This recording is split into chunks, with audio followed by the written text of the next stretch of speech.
Wonderhussy here in the beautiful snowy mountains of New Mexico in the wintertime. Why would I be in the snowy, cold mountains of New Mexico in the wintertime when I could be back in Death Valley, laying out naked in the sunshine? Well, you're right. It's because I'm hiking to a hot spring. And not just any hot spring. This is a hot spring recommended by my buddy, Bill! That's right, you remember Bill? Chill Bill that I traveled all around the Australian outback with, scientist and adventurer extraordinaire. Hi Bill, how are you? I'm doing great now, Sarah Jane. Okay, so we're hiking to this hot spring.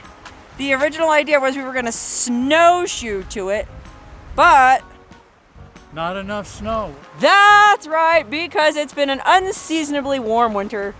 Well, there just isn't enough snow to necessitate snowshoes, which actually, I guess is a blessing, because snowshoes would just be kind of a pain in the butt. Oh no, look. Hold on, Bill, there's a missing person. I guess she was last seen at these hot springs, or in the area of Jemez Springs. That's all I'm gonna say about where exactly we are. We're in the area around Jemez Springs, which is Bill's old stomping grounds, because you used to work at Los Alamos National Laboratory, right?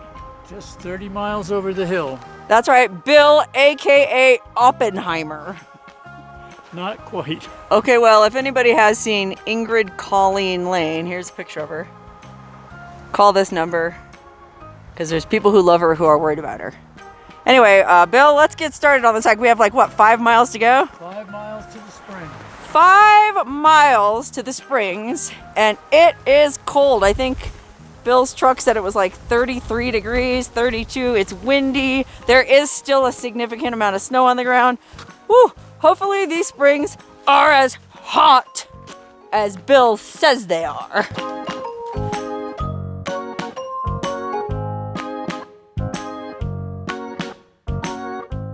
Actually, I'd already been to these hot springs many years ago, and I'd already made a video here.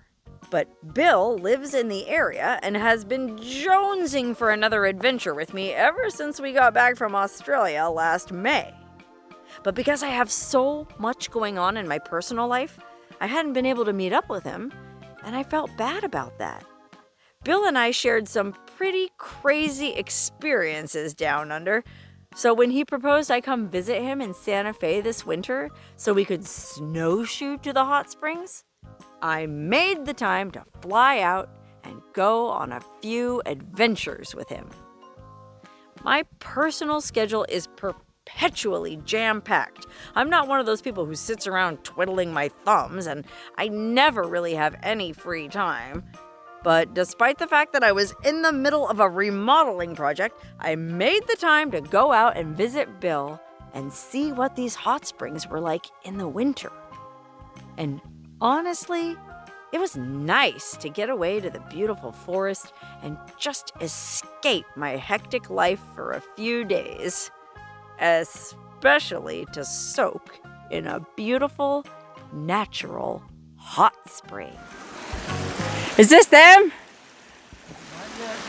I got all excited. I thought we were already here, but I don't think I would want to soak in this water. Even though it's an absolutely beautiful little waterfall, creek, and it is warmer than the surrounding snow. Oh, it is kind of warm, actually. This is a warm creek. Bill, wow. I was getting ready to say that it's still too cold to soak in, and well, I guess it's probably not as hot as the actual hot springs. But, you know, if it was like a survival situation, Bill, we could probably survive by laying in this shallow, warm creek overnight. Yep. You think? Or we could just break into that abandoned cabin. What are those cabins, Bill? I think they were built by the YCC. What's that? The Youth Conservation Corps. Oh, okay, just some old government project sitting here abandoned now. They were used by people who did forest surveys of the trees and how old they were and stuff like that. Well, that's pretty interesting, but I didn't come here to stare at some old YCC cabin. I came here to soak in the hot springs. So how do we get to it? How are we supposed to cross this? Up the hill on this side. Oh, we gotta go around it, okay. Lead the way, Bill. Bill's been here many, many times, including in the snow. Little known fact, Bill is a big cross-country skier, backcountry, cross-country skier. He used to ski up here, and so that's why we were gonna take the snowshoes and make a snowshoeing trek out of it, but there didn't turn out to be enough snow to make that necessary, and I guess, in retrospect, it's a blessing, because it would have been really tough to film this, running back and forth, shooting this B-roll in snowshoes. Okay, now I have actually been to this hot spring myself before with my sister many years ago in the summertime, and it was absolutely beautiful. In fact, I'd go so far as to call it one of the most beautiful hot springs I've ever been to. And I always wanted to come back and see what it's like in the winter. And here I am! Thanks to Bill, dreams really do come true. Oh, I think it's actually snowing! I don't know if you can see that on camera, but there is snow coming down on the hot springs. We finally made it to the hot springs. Oh man, I am huffing and puffing because we're at something like 9,000 feet elevation, and I live down around 1,200 feet, so whew, I'm feeling it. And it has been a cold 5 miles to get here on often treacherous, slippery, icy, muddy terrain, but it was all worth it because here we are at the beautiful, steaming hot springs. Okay, so this is basically a series of hot pools fed by this hot creek coming down this ravine, sort of. And I guess there's a big hot pool up top. There's kind of like a medium pool there. And then there's a shallower pool here and a couple more pools. The farther you go down, I guess the cooler they get. Well, considering it's 32 degrees or whatever it is, and considering we can only stay here about a half hour before we have to turn around and start hiking back, I'm going straight for the hot tub. Oh, look how nice that steam looks billowing off this hot waterfall. Oh my God, Bill, this was worth every minute of the journey. Dun, dun, dun, look at that. She's a beaut. Look how beautiful and clear the water is. Nice, strong flow coming out of them pipes. Oh, I guess that's like the source up top. Let's go take a quick look in that before we get in. Oh, it's all bolted shut, but how about that? Oh, this is a great vantage point. We'll climb up here. This will give us a great view over all of the hot springs. Okay, here we are, standing on top of the source thing, and there we go. Da da da da, da da. And look at the view in the distance. Oh my God, that beautiful rock formation.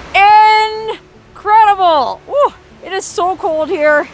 I don't know how I'm gonna take my clothes off, but I sure don't want to soak in them.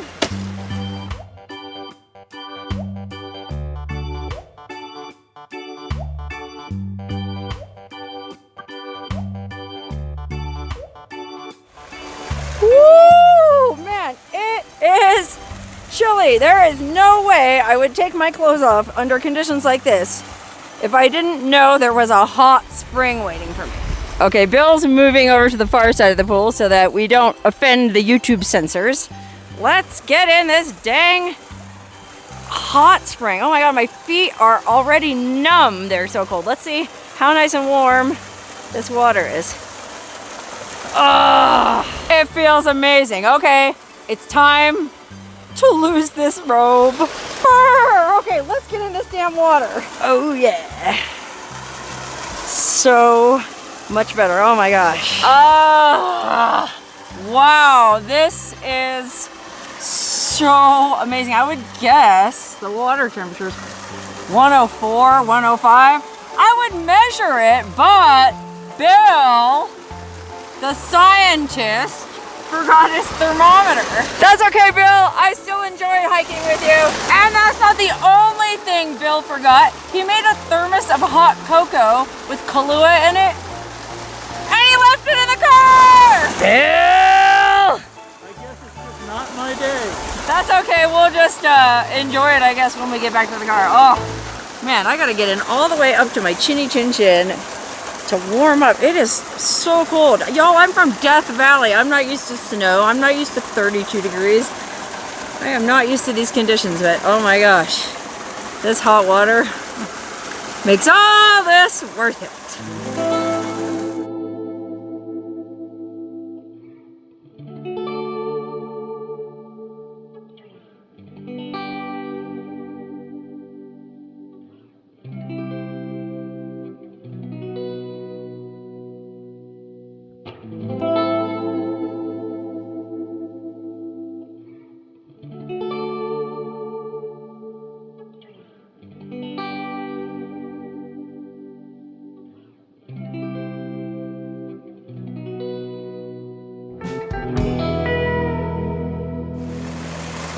Man, you know what would be awesome right about now?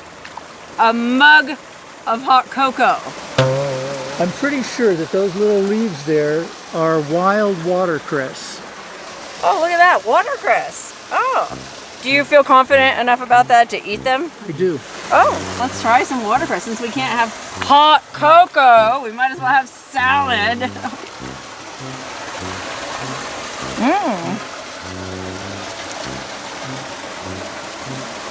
We're gonna die.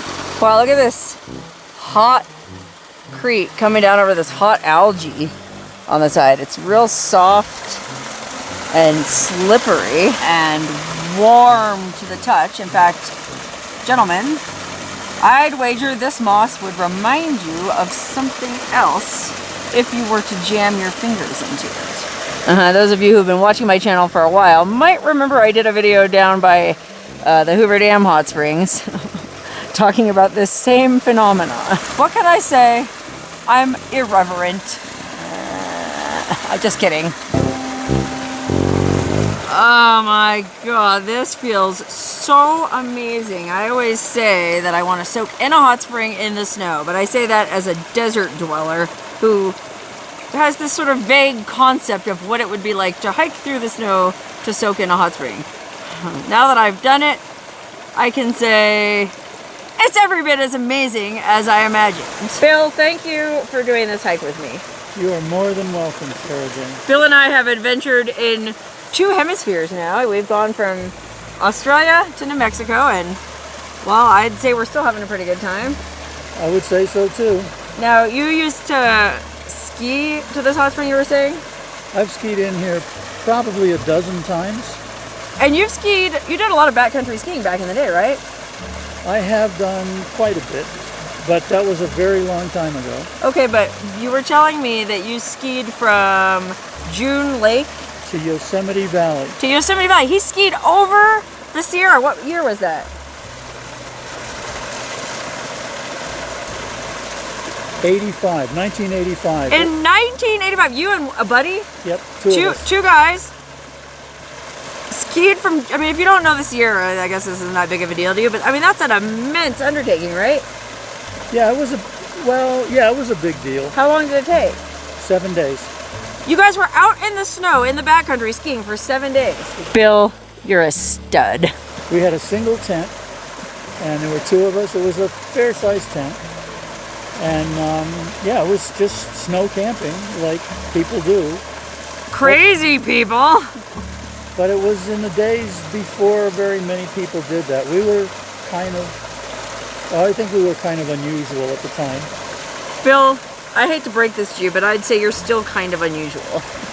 And you were also telling me that your skis were made out of wood back then?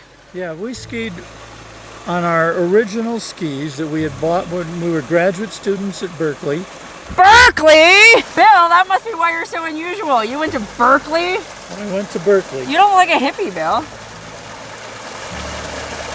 Well, you're hanging out with me. I guess that's a hippie by association. Yeah, I don't know what to say about that. Okay, anyway, but you guys had wooden skis? Yeah, we had wooden skis, and it was in the days before GPS, so we did all of our navigating with maps and compass. And it was also pretty much in the days before avalanche beacons, because nowadays everybody who skis in the backcountry carries an avalanche beacon just in case. Yeah, no kidding. So if there was an avalanche, you guys were just buried. They didn't have any of this fancy technology back in Bill's day. We figured with 2 people, if we had an avalanche, nobody was going to save us anyway. We were just SOL. I guess that's a good attitude to take. Yeah, I mean, even this hike that we did today, all of this was made much easier with technology. Better living through technology. Boy, I bet you guys were hungry after you finished that trip. What'd you eat? Do you remember what you guys ate when you finished? I don't remember, but I do remember that when we got to the bottom, to Yosemite Valley, where we ended up was at the lodge, which is a really, really fancy lodge. I would have gone straight to the bar and ordered an Irish coffee. Well, what we did was we walked through the lodge, and here were these 2 grungy guys in this fancy lodge in our ski outfits that we'd been in for a week, walking through the lodge, and we took the bus over to Curry Village, and the first thing we did was we went to Degnan's and got a 6-pack of beer. That's my boy. And each of us took a cold beer and went over to the shower room and took a shower with a cold beer. Doesn't that sound amazing? After 7 days backpacking through the snow, a hot shower and a cold beer. I'd say a hot shower and a cold beer is like peanut butter and jelly, or a hot spring and hot cocoa. I'll never live that one down.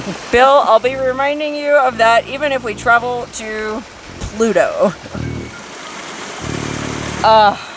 This is so relaxing, but unfortunately, well, because the trail that we wanted to take in was closed, we ended up having to hike 5 miles in, and we don't have that much daylight left, so even though that means we only get to spend about 30-45 minutes at these beautiful hot springs, it's time to get dressed and hike back out to the car. It kind of reminds me of when I hiked up to Conundrum Hot Springs in Colorado. If you happen to watch the video I made where I hiked up to Conundrum Hot Springs, it's way up, something like 11,000 feet in elevation outside Aspen on the top of this mountain. And the way I hiked in, I had to go over a 13,000 foot pass to get to it.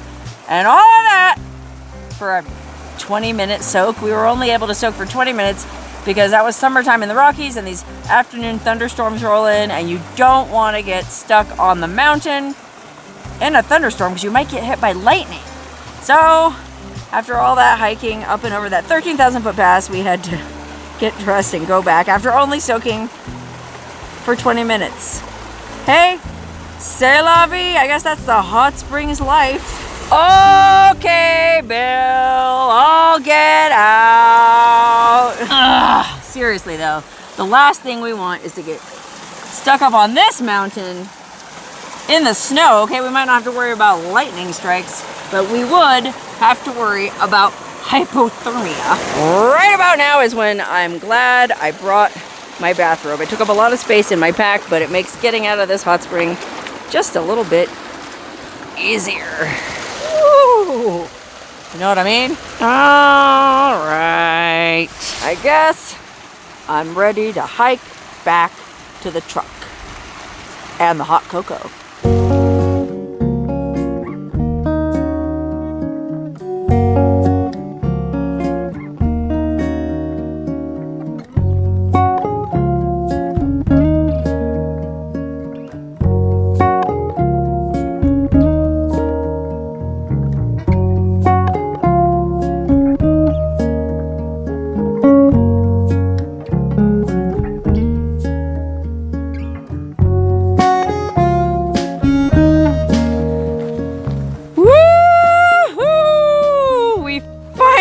Made it back to the truck. And you know what that means. Hot cocoa! Ha ha ha ha! Yay, Bill!